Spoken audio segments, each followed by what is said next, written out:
Hi, everyone. Thank you so much for tuning into today's Author Talk series brought to you by the Library Speakers Consortium. The Library Speakers Consortium is a partnership of more than 400 library systems across the US, Canada, New Zealand, and Australia with the goal of making Author Talks more accessible to communities of all sizes. I am Brandon Adler, your host and moderator in conversation with all of the amazing authors that you will hear from throughout our series. Today, I am delighted to be here with New York Times bestselling author Nina Simon as she talks to us about her debut novel, Mother-Daughter Murder Night. I know everybody's so excited to get started, but before we begin, I need to give you all that standard housekeeping information that keeps everything running smoothly. We have compiled some questions that were pre-submitted with registration, so thank you for doing that. But you can also submit questions during this live event by clicking that questions button that's below the live stream video. Keep in mind, there are a lot of you tuning in today, so we will get to as many questions as time allows. And don't worry if you have to leave early for any reason whatsoever. All registrants will receive a link to the recording via email in about 24 hours. Now, to formally introduce our guest for today, Nina Simon writes crime fiction about strong women. She is the New York Times bestselling debut author of Mother-Daughter Murder Night. This big-hearted whodunnit is a Reese's Book Club pick and a best of 2023 selection for Amazon, Barnes & Noble, Crime Reads, and Library Journal. Before turning to fiction, Nina wore many hats: NASA engineer, slam poet, game designer, museum director, and nonprofit CEO. Her work on community participation in museums, libraries, parks, and theaters has been featured in the Wall Street Journal, the New York Times, NPR, and the TEDx stage. Mother-Daughter Murder Night is Nina's first novel. She wrote it as a love letter to her mother as a way to entertain, comfort, and connect with her during a major health crisis. Born and raised in Los Angeles, Nina now lives off the grid in the Santa Cruz Mountains with her family. More information can be found on her website at ninaksimon.com. Welcome, Nina. Thank you so much for being here. Oh, it's my pleasure. Thank you so much, Brandon. I'm so glad to be here. So surprisingly, a lot of people did read the About the Author section, and we had a lot of questions about the off the grid comment.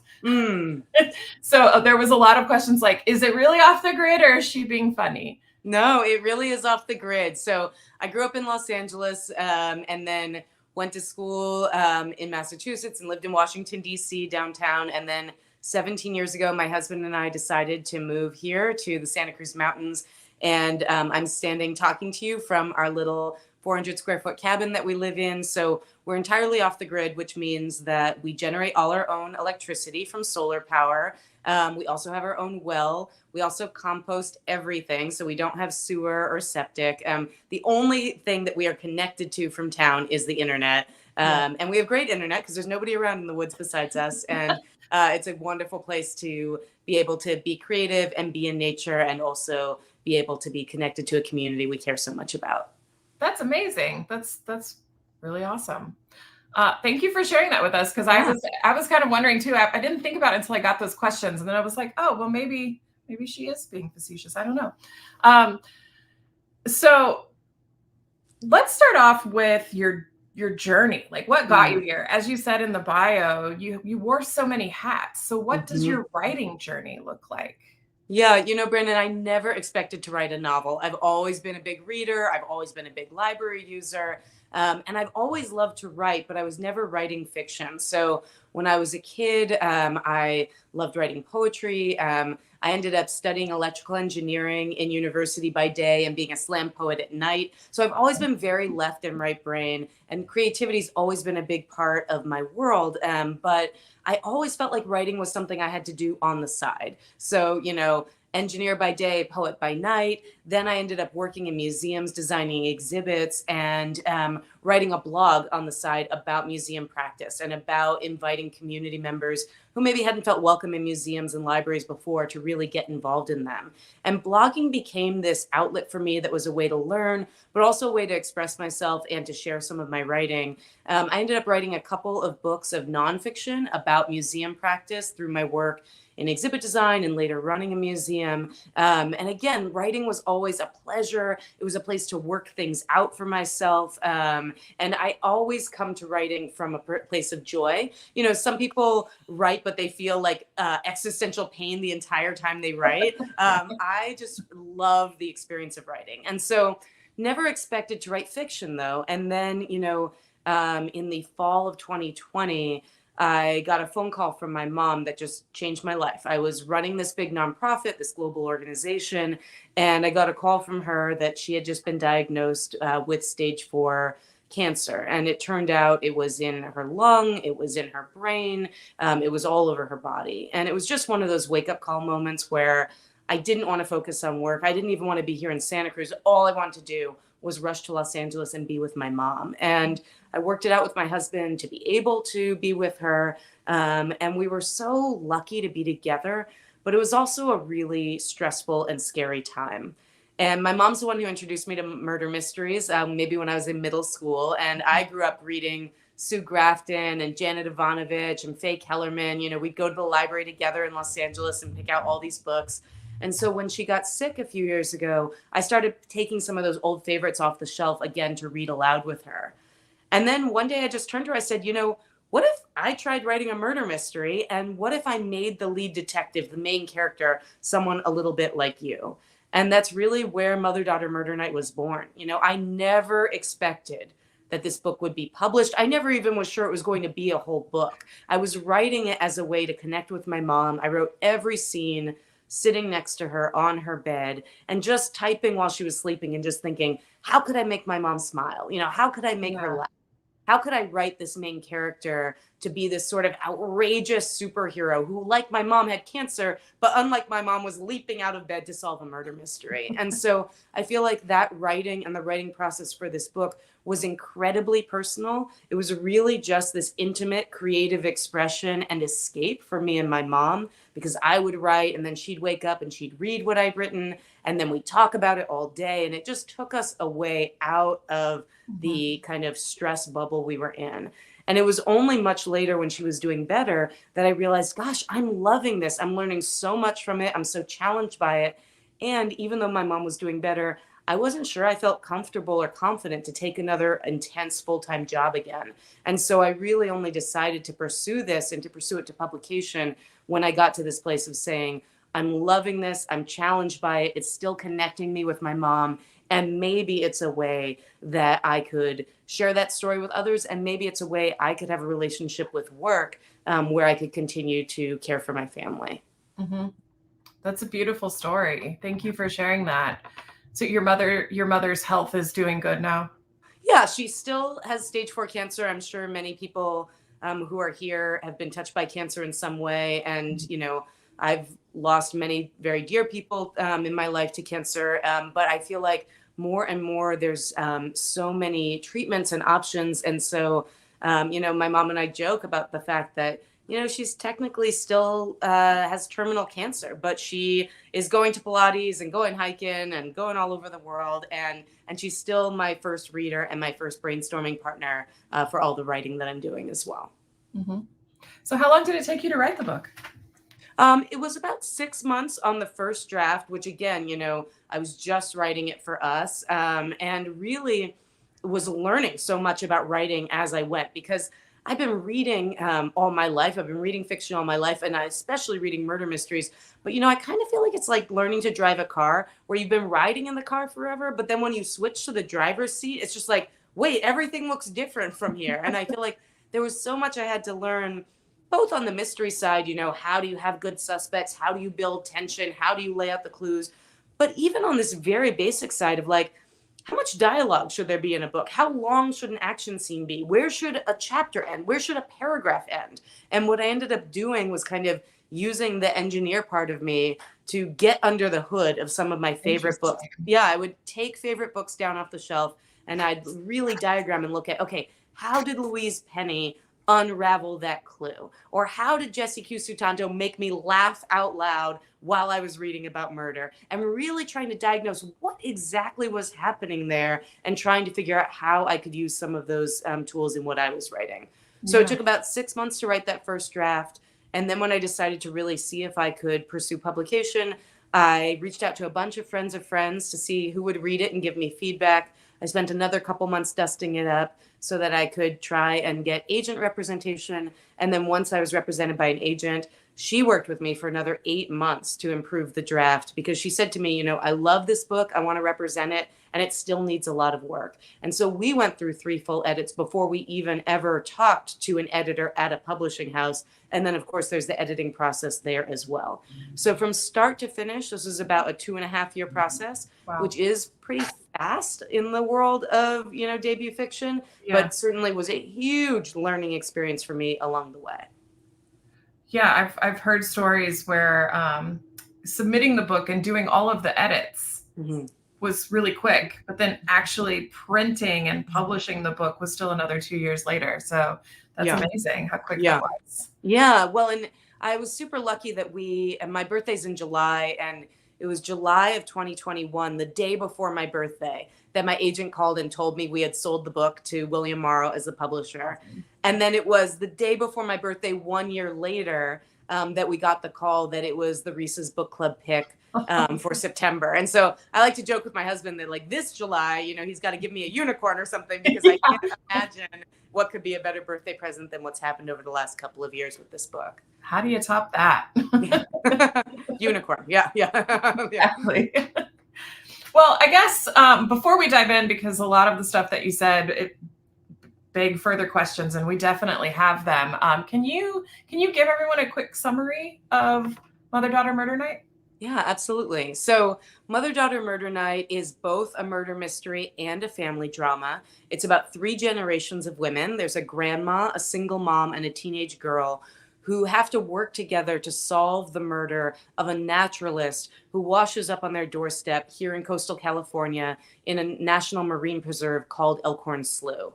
And the story is both a murder mystery and a family drama. So on the murder mystery side, it has all the elements you would expect of a fair play traditional mystery, where you have, you know, multiple suspects and red herrings and this complicated plot that involves land politics in coastal California. But then on the family drama side, you have this tough, ambitious LA businesswoman grandma who gets cancer and is forced to move up into her daughter's junky cottage in the Monterey Bay. And the 3 women, the grandma, mother, and teenage daughter, need to learn how to live together. And I should just say that A, if you've read the book, my mother is much nicer than Lana Rubicon. But B, I could never get my mom to leave Los Angeles. So it turns out, though, in fiction, you can just make people do what you want. And my dream is that my mom would come live with us. And since she won't in real life, I could make the character do that instead. But Lana, the grandmother in the book, is 57 years old. And so how did you decide on her age? Yeah, great question, actually, because when my mom got sick, she was 72. So originally, I wrote this character to be 72. Then my mom said, nobody's going to care about a 72-year-old. I was like, I don't agree with you, you know, whatever. But so we made her 62.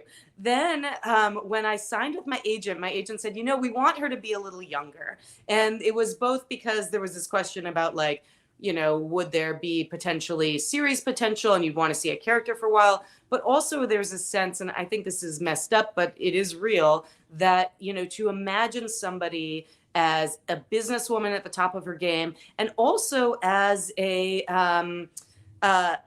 beautiful, sexy woman, because certainly Lana uses, you know, every amateur sleuth needs a superpower, because a normal cop, I promise this just digression matters, a normal cop has a lot of reasons to investigate a murder. They have a lot of reasons and ability to get suspects to talk to them and things like that.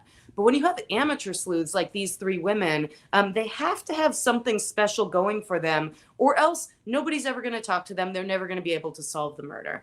And, you know, when you think about, they can range the gamut, right? Like Sherlock Holmes, you know, his extraordinary quality is about deduction. And then you have somebody like Jack Reacher, whose extraordinary quality is his ability to headbutt people. And I decided that Lana Rubicon's extraordinary ability was going to be to manipulate men. And so anyway, my agent felt like she needed to be a little younger to do all these things. And I remember actually looking up all of these famous actresses online. And at the time that I was writing this, Sandra Bullock was 57 years old. And I was like, okay, there's no way that I'm writing this character to be younger than Sandra Bullock is now, because I think Sandra Bullock is just an incredibly amazing, badass woman in media. And so I was like, I will go no lower than 57. But also, I think one of the interesting things about these women is both Lana and her daughter Beth were very young mothers. And in Lana's case, it was a choice and she was married. In Beth's case, it was also a choice, but she was a teenager on her own. And so I think that, these are two women who are estranged from each other. They're both strong. They've both made, in some ways, really carved out independent lives for themselves as single mothers, but they've approached it very differently. And I liked having a lot of parallels between the two of them so that you could also see how differently they approach this question of what it is to be a strong woman, what it is to be a good mother, and what it is to make a good life for yourself and your daughter. Mm-hmm. It makes me think, and Steph Rippo just asked the question, how much has changed from your original submission to the final published book? And when you said that they're both young mothers, it made me think the same thing, because were they always both young mothers if you had to keep reducing the age? They were-ish.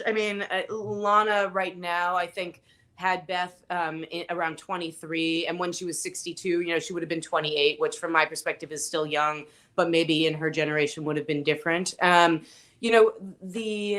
biggest changes that happened, and one thing I will say also about the age of Lana is it really changes what her cultural reference points are. Even like on NinaKSimon.com, you can find there's a Spotify playlist of the Lana Rubicon Power Mix. And I had to shift that from being like early 80s to being more in the 90s as Lana got younger. But, the age element was not as important as sort of the circumstances that they were growing up in and the circumstances in which they were making choices as adults. And some of that was about age, but some of that was about the relationships they were in, the industries and the work they were doing. And I think that mattered as much, if not more, than the age side. To the question about how much changed, a lot changed. And I think one of the biggest surprises to me was that the finished book is about 25% longer than the original submission. And I always thought editing was about cutting. But in the case of Mother-Daughter Murder Night, there were two big things that really led to adding more. One was about these three women. In the original draft, it was pretty much all, it was always in third person, but it was pretty much all from Lana's point of view. Lana, is the star of the show still. But when I started working with Liz Stein, the editor at William Morrow, she said, this is really a story about the three women and their relationships with each other. And each of these women needs to wholly stand on her own in this book. Mm-hmm. And so I ended up shifting from having one main point of view with Lana to having all three, Lana, her daughter Beth, and her granddaughter Jack, all being point of view characters, all having their own paths through the story that of course intersect with each other. And so that was one element where there was a lot of layering and voice added to Beth and Jack in particular. And then the other place there was a lot of addition was in the nature writing. So Mother-Daughter Murder Night takes place in this incredible marine preserve called Elkhorn Slough. It is a real place. It is one of the top 10 wildlife viewing places in North America. If you are ever in coastal California, especially if you're driving the coast from San Francisco to LA along Big Sur, it's definitely worth a stop. And if you love otters, there are always otters there. It is otters on demand. And so when I first started writing this book, I chose to put it in Elkhorn Slough because it's a place that my mom and I love. And when I was coming home to Santa Cruz in between caring for my mom in LA, I found I often was going out to Elkhorn Slough to go paddleboarding. And it just was a place of serenity and calm and joy for me during a really tough time. And I also am somebody, as you know, we talked about living off the grid. I'm a big nature girl. I live in the woods, but I didn't want to put the book in the woods that I know so well. I live in the Santa Cruz Mountains. Someday I'd love to drop a dead body in these Redwood Mountains in one of these weird hippie communes up here. But I feel like I know it too well. And I wanted to cite this book somewhere that I could visit often, so I could do a lot of research there, but a place that I could still come to fresh, and I could still go there and kind of engage all my senses and ask myself, what does it smell like early in the morning here? What does it sound like? And not feel like I was already comfortable or inured to those things. But because I'm such a nature girl, when I first wrote the draft, I did almost no writing about how beautiful it is in Elkhorn Slough. You know, first of all, I was writing from Lana's point of view, and she is a super city woman. And so, of course, to her, this marine preserve is gross and stinky and muddy. But to Beth and Jack, her daughter and granddaughter, who've made a life there, it's a world that they love. And it was interesting that it was both my editor and my agents who, every time I get a little bit of something beautiful in there about the birds, they'd be like, more of this, more of this. And it was so funny because I had avoided writing about the nature side because I was afraid it would get too self-indulgent because it's something I love. And so it was such a pleasure that in the editing process, they were asking for more of something that I had been holding myself back from for fear that it would crowd the book. So we just received an interesting question from Vita from Calaveras County Library. The comment is what's interesting. The question is, what research did you do about Elkhorn Slough for writing the book? But the comment is, I bought, read, and enjoyed the book. Mark Silverstein, who founded the Elkhorn Slough Foundation, is a former student of mine at SJSU decades ago. You mentioned him in your acknowledgments. So I guess, was that part of your research? Are you close friends with this person? I'm not close friends with him, but used his book and the work of their organization was a huge input into the research. I sort of did research in three ways. One was just spending time out there. And I would say that was the most valuable when I think about, the writers who are here today, just immersing yourself and having those sensory experiences and taking notes about how it feels is so crucial. Then we did a lot of book and internet research, and my mom helped a lot with that. My mom actually at first found the beautiful book that Mark Silverstein did with Eileen Campbell about the flora and fauna of Elkhorn Slough. I'll actually always remember. My mom called me once from chemo in Los Angeles, and she's like, Nina, I'm reading this book about the flora and fauna of Elkhorn Slough, and there is this frog that has this toxin in it that maybe could be a poison. And then I couldn't hear her anymore. I was like, Mom, are you there? Are you there? She's like, oh yeah, the nurses heard me. I guess I was talking a little too loudly and they got alarmed. So we definitely did that kind of research. And then the third kind of research that happened is something that's available when you're writing something and you live in a small town, which is that a lot of individuals helped me. So, there is a kayak shop in the book called the Kayak Shack, and there is a family that owns a company called Kayak Connection, and the mother and one of the daughters in that family, Jess and Gwen, were incredibly helpful to me all the time. I was asking them all kinds of questions about how you run a kayak business, and then ignoring some of their answers so that I could, make things a little bit worse for everybody in the story. But one of the funny things that happened with the location of the murders, which is on the slough between this land trust land and the slough and this ranch, I was describing this whole imaginary geography to a friend of mine who works at UC Santa Cruz. And I'm talking about this ranch and on the north side of the slough. And my friend says, oh, you mean Wally's ranch? I'm like, what are you talking about? He's like, well, there's a guy named Wally who owns and manages that ranch. And I said, no, you don't understand. I made up this ranch. He's like, no, you don't understand. There is a real historic ranch on the north side of the slough. Do you want to meet Wally? That's and 2 amazing. weeks later, I'm out on horseback with Wally and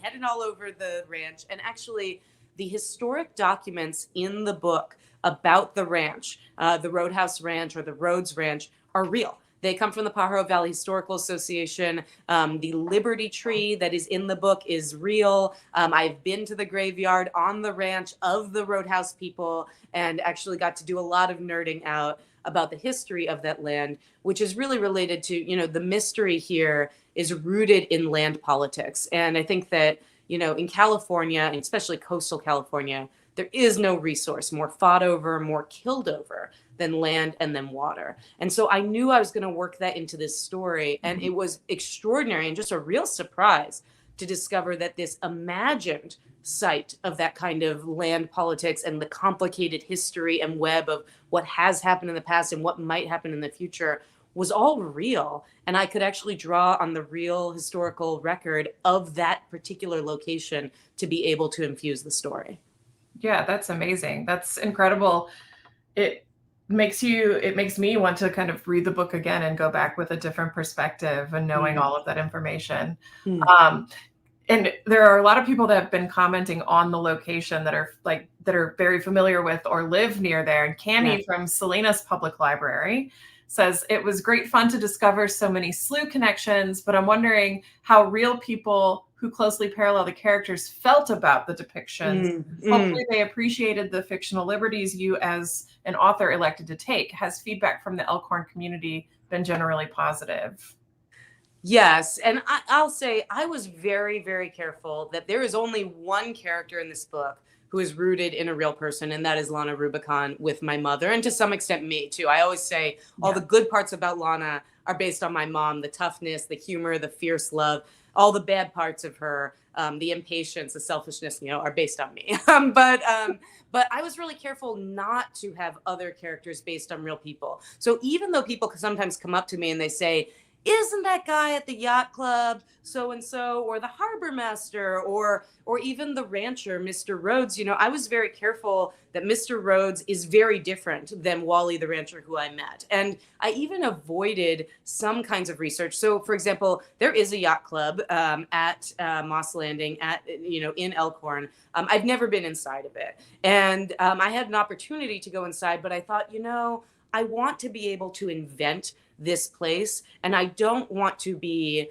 influenced by the real place, nor do I want to, as this commenter is sharing, be in violation or in conflict with the spirit of what this place is. And actually, one of the pieces of advice I got early on about using real places was the idea that geography, the slough, where the highway is, the power plant, those kinds of things are fair game to include as is. But every single business in the book is made up intentionally. And even things like the hospital in Santa Cruz, I renamed as London Nelson Memorial Hospital. London Nelson was an African-American man who deeded his land when he died. He had been born a slave. He moved to Santa Cruz, California. He died a free man and deeded his land to become the first public school in Santa Cruz. And so even renaming the hospital, I chose a name that has some local history to it. I'll also say, for people in Salinas in particular, one of the top questions I get asked is, what is the taqueria where Beth and Martin go have their burrito dinner? And unfortunately, or fortunately, depending on how you think about it, this place is not a real place. It is an amalgam of a few different places that I love.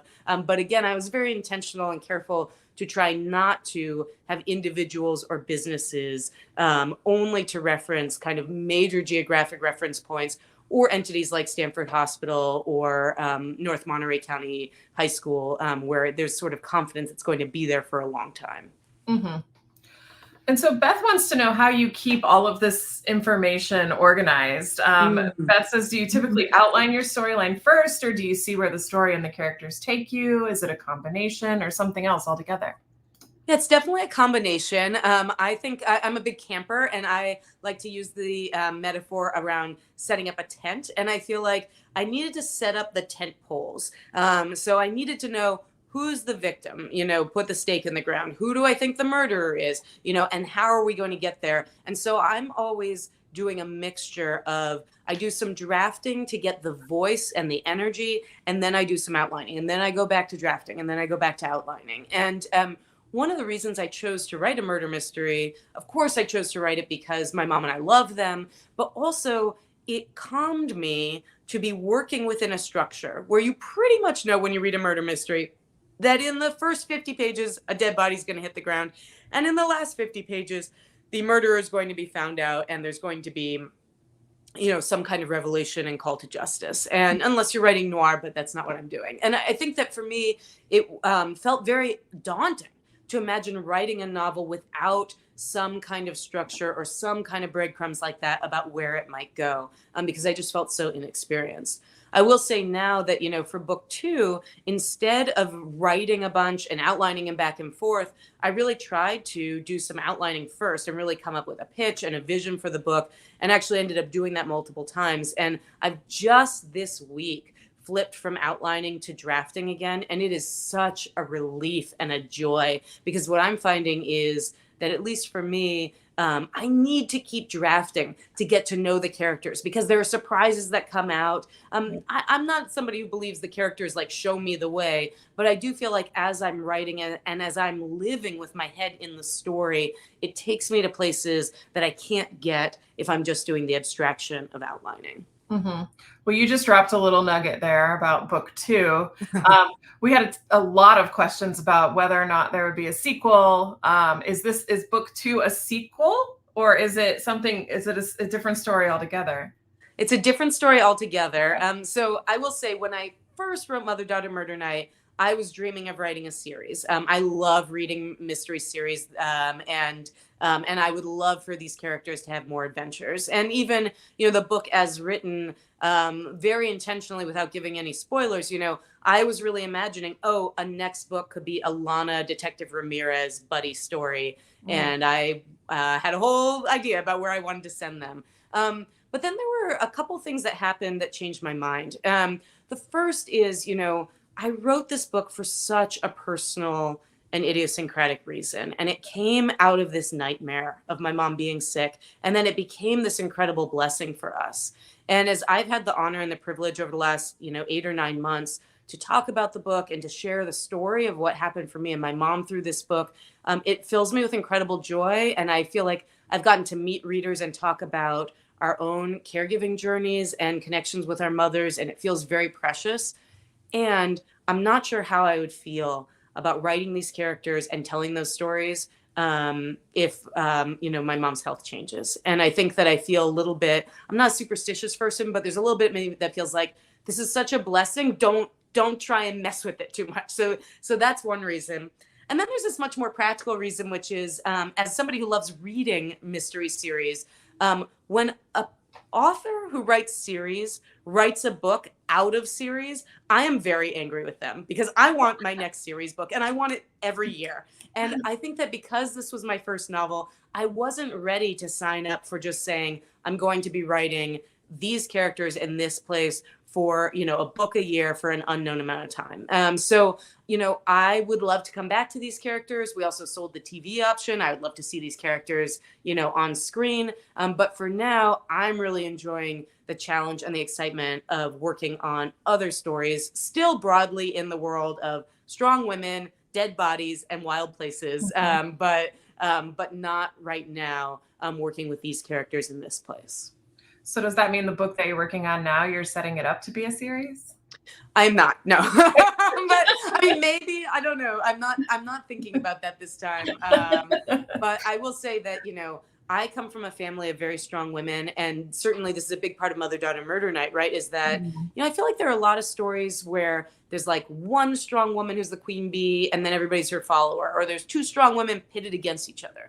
And that's just not the way my family works. In my family, there are many strong women, and there's a constant negotiation about how are we going to love, respect, trust, care for, depend on each other, as we continue to do our independent things. And so I think that I'm fascinated by that. So the book I'm working on right now is about sisters. I have a sister I'm incredibly close with. I also have always been a big athlete. I would love to write a sports book about a team of women. I would love to write about a team of scientists. So I think that there are a lot of different ways I'm interested in how teams of women are strong together in tough situations. And right now I'm writing another family story, but I'm interested in other team ups as well. Okay. Well, I'm sure we all look forward to what's to come for the future. Me too. So you kind of touched on, like how to bring humor out of a book when you're reading about murder, and especially even family strife. So can you talk about the juxtaposition then of family strife and reconciliation and murder, and then the humor that you weave throughout your book? You blend the humor into the narrative so wonderfully. Can you talk about that a bit? Yeah. So, I was trying from the beginning to do this genre mashup, to do both a family story and a murder mystery. And one of the things that became really interesting, people always talk about how the publishing world is subjective, but I didn't fully understand that until my agent was working to sell the book. And we were very fortunate that there were multiple different publishers interested. And what happened that week was a flurry of phone calls, during which, by the way, I had COVID, which was a nightmare. But I would wake up in the morning and I would get a text message from my agent. I was on the West Coast, they're all in New York. And she'd say, okay, you're talking to, so-and-so from HarperCollins at 8 a.m. And then you're talking to so-and-so from this other publisher at 9 a.m. And I would just take a bunch of Dayquil, get on these phone calls, and these editors would tell me their vision for the book. And maybe at 8 a.m., somebody would say to me, you know what? We really see this. We sell murder mysteries to mystery lovers. We want to speed this up. We want to add a little more thrill, maybe another dead body, and we want to pull back on the family story. And then maybe the very next hour at 9 a.m., I would talk to somebody who says, we publish general fiction. We see this as a great women's fiction or general fiction book. So we want to put the family drama in the front. We want to pull back on the murder mystery. And one of the reasons we decided to go with William Morrow is that Liz Stein, my editor there, said, I think we can do both. But there's a real balancing act there. And one of the biggest ways it comes through is pace. Because the way you would pace a family drama about three women negotiating how to live together after cancer is frankly usually quite slower than the way you would pace a murder mystery about amateur sleuths trying to solve this crime and trying to protect themselves, in this situation. And so I think we were constantly looking at how do we use the difference in energy between these things to be able to speed up when we want to speed up and slow down when we want to slow down. I'm somebody who can't really watch horror movies. They terrify me. But I always remember in certain horror movies, there's sort of these tropes you learn like, oh, okay, when it's daytime, we're safe. That part of the movie, my heart rate can slow down a little bit. But when it gets to be nighttime, I'm really scared. Or when they open this door, I'm scared. But when that door is closed, I'm okay. And so I think that similarly, we looked at how to balance out when am I, really trying to solve the mystery and when am I trying to understand how these women are connecting with each other. And then, of course, how do those things go together? And actually, one of the biggest changes that happened, and I'll be careful about how I say this in terms of spoilers, is the end. Because originally, the murder mystery wrapped up in a way that was very satisfying, but it did not also wrap the family drama in a satisfying way. On the family drama side, the arc here really is about independence and interdependence. You have three very strong women who all think they know exactly how to do things and they do not want anybody else's help in the beginning. And they learn over time when and how they might want to depend on and trust each other. And the original ending did not require them to do that. And so even though that original ending was satisfying, it was a great way to deal with the murderer, I ended up scrapping it and rewriting it because I knew that we needed an ending that did both. That was both a satisfying confrontation with the murderer and a satisfying resolution of the fact that these women did need and could depend on each other to be able to achieve something important, in this case, solving a crime. Mm-hmm. Now, on the humor side, as I mentioned in the very beginning, I wrote this book to make my mom smile. I mean, I was not writing it for publication. I was writing it to bring some joy into this really hard time. And so my mom is very funny. And frankly, comedians sometimes say, comedy is tragedy plus time. And I think there were a lot of things we were encountering around cancer that felt awful in the moment, but we could kind of see, oh, this could be funny. The arguments about the protein shakes, awful and terrifying in the moment when my mom was not eating enough, but potentially funny. And so I think that there were a lot of things like that. And I'd love to read just a little bit to give people a sense of the tonal shifts in the book, if that's okay. Please, yes. So here's the book. I'm going to read to you right from when. So Jack, the granddaughter, who's a teenager, she works as a tour guide for this kayak tour operator on Elkhorn Slough. And this is so right when she runs in to a dead body that has been found by a father and son on a tour. And I think this will give you a sense of kind of the tonal range and some of the challenges from a writing perspective of deciding when to be serious, when to be funny, and how to work those things together. Okay. Jack let go of the man's wrist and twisted her head away. She doubled over in the mud, trying not to retch. Then she splashed her way back to her kayak, filling her eyes with the calming sight of its orange hull, plunging her hands into the freezing water to wipe away the feeling of his slick, clammy skin. Before she got back in her boat, Jack looked one more time at the dead man lying on the bank. His eyes were wide open, as if he couldn't believe how far the clouds stretched today. For the first time ever, Jack wished she was far from the water, anywhere but the slough. After a stunned moment in her boat with her head between her knees, Jack snapped into efficiency mode. She had responsibilities. She radioed the Coast Guard, then wrangled the father and son to rejoin the group. She did a count. Everyone on her tour was there, and they were going back to dry land now. The dead guy was on the bank, and he wasn't going anywhere. The father looked nauseous, the son a spinning top of adrenaline and fear. But Jack kept her voice calm and firm, and they followed her directions. Jack led the group back to the kayak shack in a ragged line, her paddle churning through the water like a quiet, determined dishwasher. The tour group passed under the highway and across the chopped-up ocean, news spreading from boat to boat in whispers and heads whipping around to look back, as if to accuse the slough of ruining their day. The boats approached the shore. Travis was on the boat launch ramp, waving his arms like a girl at a drag race, too smiley by a mile, and Jack realized she hadn't called or told anyone at the shack what had happened. As far as everyone at the marina was concerned, this was just another group of tourists to unload. She shot a glare at Travis, who was trying to tease a smile from an older woman along with her paddle. He didn't get it. Jack hauled her kayak up and stomped over to him.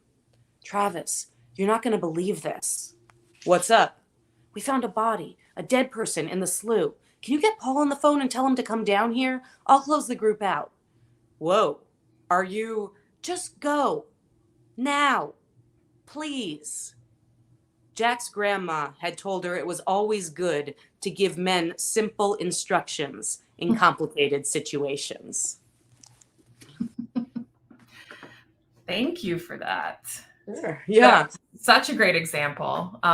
Because it starts off, she's with a dead body, right? And then by the end of it, you're getting some humor out of it and your descriptors and your narrative. That was excellent.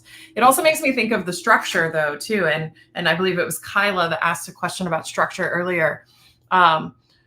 Because the chapters are pretty succinct and short most of the time. And even if they are a little on the longer side, there are good breaks within the chapters. And I quite enjoy that because it lets your brain refocus on a narrative change. So was that intentional, or is that just where everything took you along the way?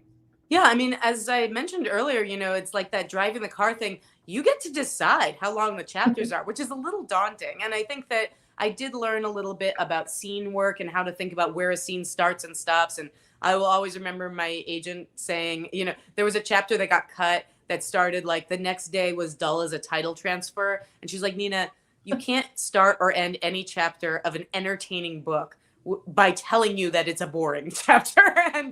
And so I think there were things that I learned about, how to have a hook at the end of a chapter, how to really think about what rounds out a scene. I think one of the things I learned was that often my chapters had like 3 lines too long at the end. I was sort of tacking more on. I was really trying to button it up a little too much. And actually that happened most comically with the end of the book. This book, like a lot of books, is something I love as a reader.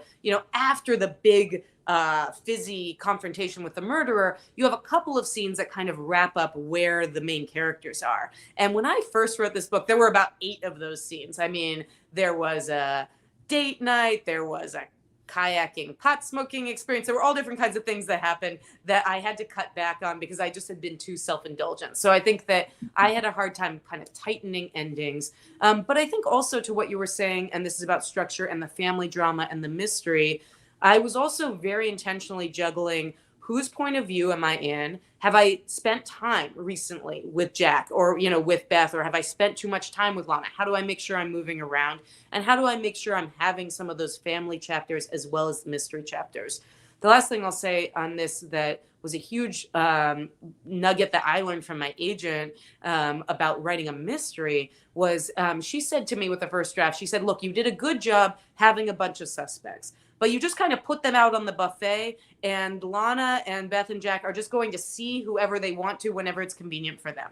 And she said, I want you to instead think about putting these suspects on a lazy Susan. And every time the characters find a clue, it should make the suspect who they've been focused on, who's right in front of them, suddenly seem like absolutely they could not be the murderer. And it should send them racing to spin the wheel to go see the next suspect. So just thinking about that propulsive element of how do you not have chapters where it's like, okay, that was exactly what I expected. But how do you keep the momentum going? How do you keep the surprises coming so that there continues to be energy and life that makes you as a reader want to keep flipping those pages? Mm-hmm. Along with that, Liz is asking, when did you come up with the twist for the book? It depends which twist you're talking about.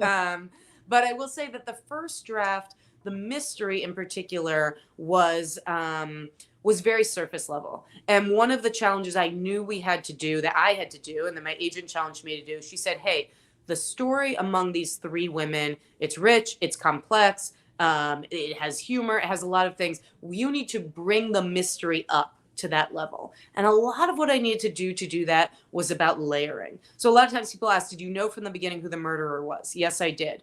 But I did not know what the motive was. And the motive changed actually multiple times through the drafts. And there was actually a time where I took a step back and I outlined 4 different potential motives, which even would have changed who was involved in the murders. And then we figured out kind of which one made the most sense and then layered it in.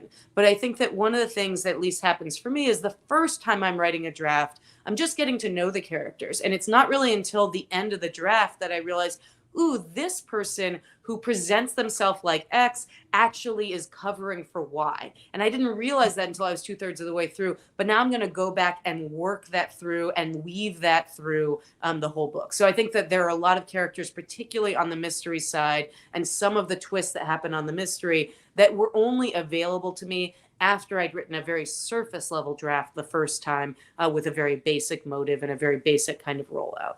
Mm-hmm. We've had a couple of questions about Jack's name. Mm-hmm. So Jody from East Granby Public Library says, I'm curious about the decision to use Jack as the daughter's nickname in a story about strong, independent women. And Ellen asks, how did you come up with the name Jack for the daughter? And what does your daughter think of the book and the name? I quite liked it. My name's Brandon, so I have a traditional male name, so it wasn't weird to me at all. But I'm curious what your thoughts are on those questions. Yeah.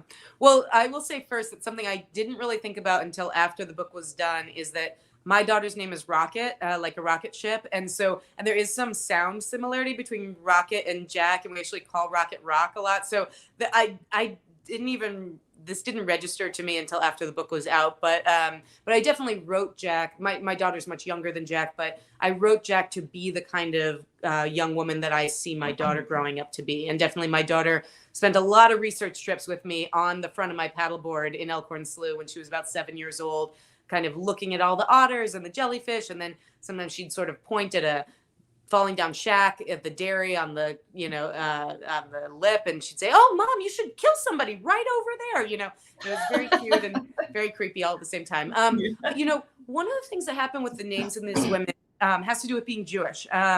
My family's Jewish, and like a lot of Californian Jews, and a lot of American Jews, I wrote these characters to be secular Jewish. So that, yes, they celebrate Hanukkah.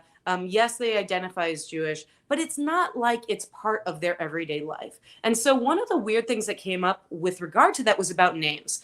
So first of all, the last name of all these women is Rubicon. This isn't in the book, but I've always had in my mind this idea that Lana married this guy, R.A. Rubicon, and his family had been Rabikoffs, who anglicized their name to Rubicon a couple of generations ago when they came to L.A., and then Lana names her kid Beth, which is, Elizabeth is a name that does exist among Jewish families. And then when I was thinking about Beth as a teenage mom. I was thinking about what is it to be a teenage mom and a single teenage mom, and what would you be naming your daughter? And I thought she's going to want a name that's a little bit fancy, that has a little bit of heft to it. And so Jacqueline kind of sounded fancy in the right way to me. But that Beth is a very practical woman. You know, she's a jeans and, a motorcycle jacket woman. She's an outdoorsy person. And so it made sense to me that she was going to end up, even though she'd given her daughter this fancy name, that they were going to have this much more practical, simple, nickname with Jack.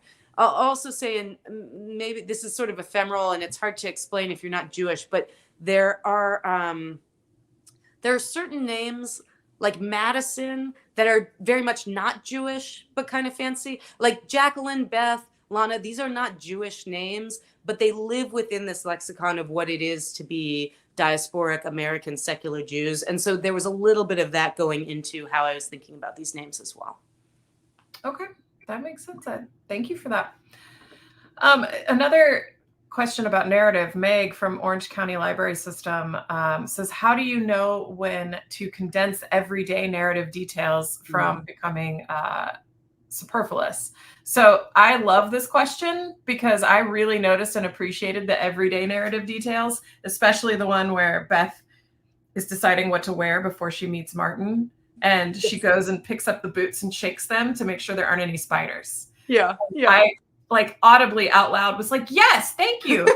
I do that every time I put shoes on. So, oh man, I wish I did that. Yeah, I need to learn that. But I think that I think it was Elmore Leonard who said, the way, or maybe it was Walter Mosley, who said, how do you write an entertaining book? You take out all the boring parts. And I do think that in the first draft, it was sometimes hard for me to identify what's boring. And even now, as I'm working on book 2, I give myself a lot of license to just write. And I know that later I'm going to come back and condense. I actually personally, as a reader, don't feel like it's about what's superfluous or what's not. I think it's about what's entertaining and what comes alive and what doesn't. And I think that there are some books I read where the level of detail is so minute, so deep and heavily layered, and I'm fascinated. And there are other books where you could be, exploding whole planets and I'm bored. And so I think that it's more about, is there, the spiders is a good example in terms of like, is there a little bit of surprise? Is it doing more than one thing? And I think especially in a book where we're trying to cross genre, I was really looking all the time, especially at dialogue, to say, everything that somebody is saying, is it doing multiple things? Is it advancing our understanding of the mystery? Is it advancing our understanding of the relationship between the women?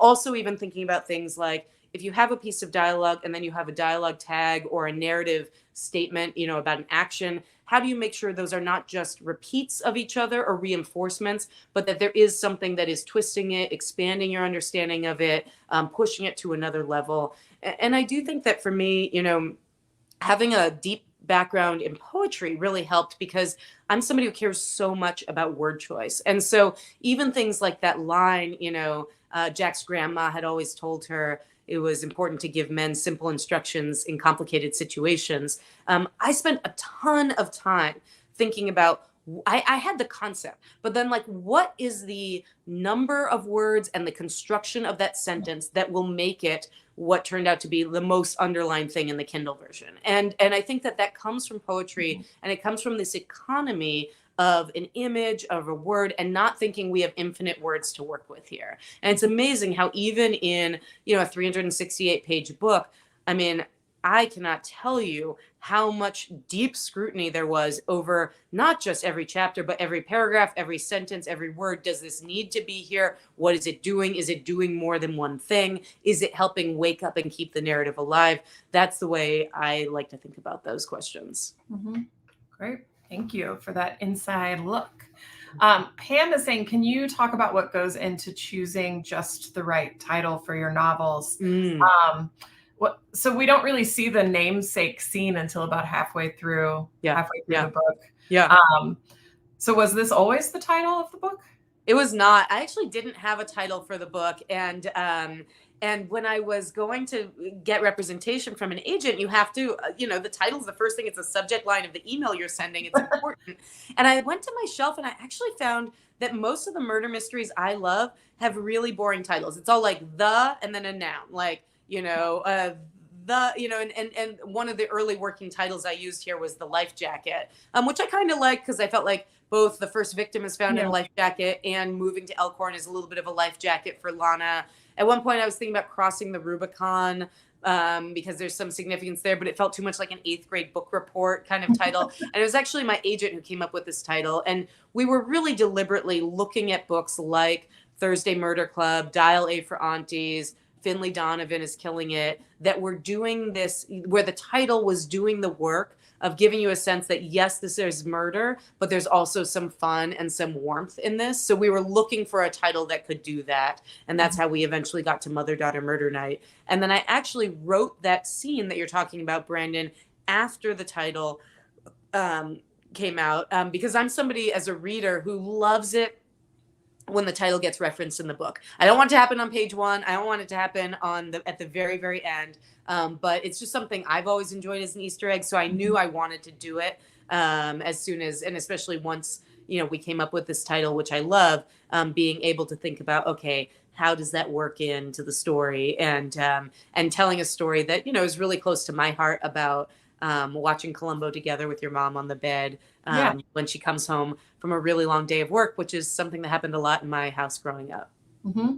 It was perfectly placed. It seemed like it had always been there. So Peter from Schlau Center Region Library says, with the murder genre having so many books, how do you determine new and fun ways to kill people? Yeah, it's hard. And it is weird, even when you say the word fun there, like there is this weird element about murder being fun. Or I often also think about the fact that, in the case of the books I'm writing and books that I love to read, murder is often comforting. And I found when my mom was sick, I was turning to murder because there was comfort there. And I think that as I started to kind of learn about what that's about, I read this book about murder mysteries where the author said, the murder mystery is the modern morality play. Because in the beginning, something terrible is done. And then throughout the book, the detective or detectives, through their logic and their care and their focus, are able to bring the killer to justice. And in the end, we don't find that bad things never happen, but we find that when bad things happen, they will be fully and satisfyingly resolved, which is not something we get in our normal life and is very comforting. I would say that, figuring out clever ways to kill people is not my expertise. And I think that I'm more interested in the questions around how do you construct a great puzzle around that? How do you put real heart into it? But I will also say that as a reader, becoming a writer of mysteries has made me scrutinize and read mysteries in much more widely across the genre. And I've just been amazed at the ingenuity and the diversity of murder mysteries out there. If you want your murder mysteries with silly puns and talking cats, that exists. If you want it as hard-boiled can be, in the dugout, or that's not the locker room of high school football in Arkansas, you can have that. I mean, there are so many different kinds of murder mysteries out there. And I've really found that now I'm reading more widely than ever before. And it's definitely informing the way I think about what I might write. Mm-hmm. Amy from Jefferson County Rural Library District is saying, how do you think mysteries contribute to the community?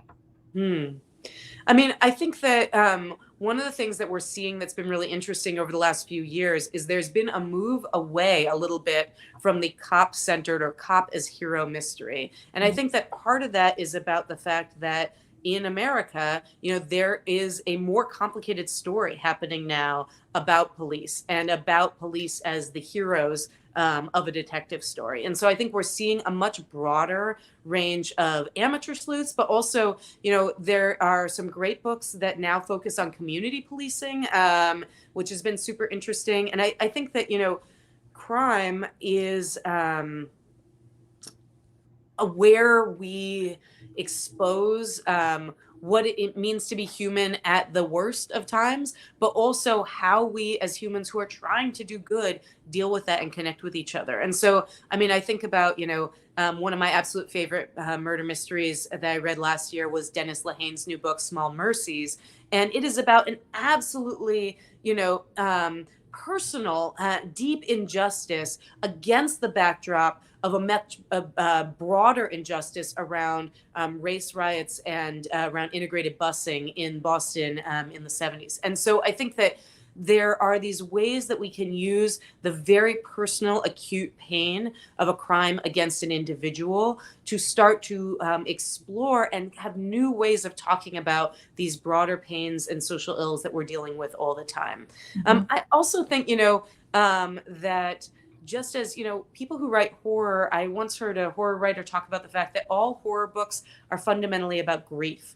And about mortality, and that these are things we're really afraid of. And so we create these monsters to be able to explore them. And I think similarly, murder mysteries are about justice, and they are about community contracts, and they are about how we are going to behave towards each other. They're about morality. And so I think that they become these stories that allow us to wrestle with some of the most important questions we have about how to build healthy communities and how to be good to each other. What a fantastic answer. Thank you so much. So I like to close with this question, and Melody phrased it perfectly. Melody from Fresno County Public Library says, what books have you read and loved this year that we should all run out to our library to check out immediately? Ooh, okay, let me grab a couple. And also that amazing bookshelf. Yes, this amazing bookshelf. This is this was my gift to myself when I got the book deal for Mother-Daughter Murder Night. We live in a very small space, so this has been great. Okay, I'm just picking out. I'll go for 3. Okay, and these are all murder mysteries. We'll stay in the genre, although I read a lot of different things. Okay, I mentioned this one before. Dial A for Aunties by Jessie Q. Sutanto. This is the first murder mystery I read that really made me laugh out loud. It's kind of like Weekend at Bernie's meets Crazy Rich Asians. It is a little ridiculous, and it's a little rom-com-y, but it is incredibly fun. And it just really showed me when my mom was sick. I remember laughing at the hospital while I was reading this book, and just it bringing this joy into my life in a way that I really needed. Liz Moore actually has a brand new book out. Long Bright River, though, is a book I read this past year by her. This is an incredible murder mystery that is also about the opioid epidemic. And when you talk about, where do crime books intersect with community and society, Long Bright River is very powerful. It's also a sister book. And especially if you loved Demon Copperhead, it might be worth checking out Long Bright River. It's very different kind of vibe. It takes place in Philadelphia, but really a great book. And then the last one, which just won the Penn Faulkner, I'm so bad at figuring out how to, is What Happened to Ruthie Ramirez by Claire Jimenez. This is also a mother-daughters mystery. It's much more literary. So if you like your mysteries fully closed up and with clues and red herrings, this is probably not the book for you. But it is incredible character study about a mother and daughters in Staten Island, where one of the daughters has gone missing as a teenager, and now 12 years later they think they see her on an awful reality TV show. And it's about all of these women trying to figure out what happened to their sister/daughter who disappeared. And it's just an incredible portrait of very strong women. And if you like deep character work, What Happened to Ruthie Ramirez is an incredible book to check out. Excellent. The only one that I've read of those is Liz Moore's, and it was fantastic. So I've got a couple of new ones. Thank you. Excellent. Thank you so much for joining us today. It truly has been, it's such a pleasure to talk to you. I've had so much fun over the last hour. So thank you so much for coming today. Oh, it is my pleasure. And I hope that, if you read Mother-Daughter Murder Night, or if you share it with somebody, I shared in the acknowledgments that I wrote it to be a comfort for me and my mom. I wrote it to be a fierce hug in the wilderness. And if you need that comfort, if you find that comfort from stories and from books, whether they be murder mysteries or romances or sci-fi westerns or whatever it is, I hope you keep finding that comfort and that joy in stories that you're reading and writing, and that you're sharing those with others too.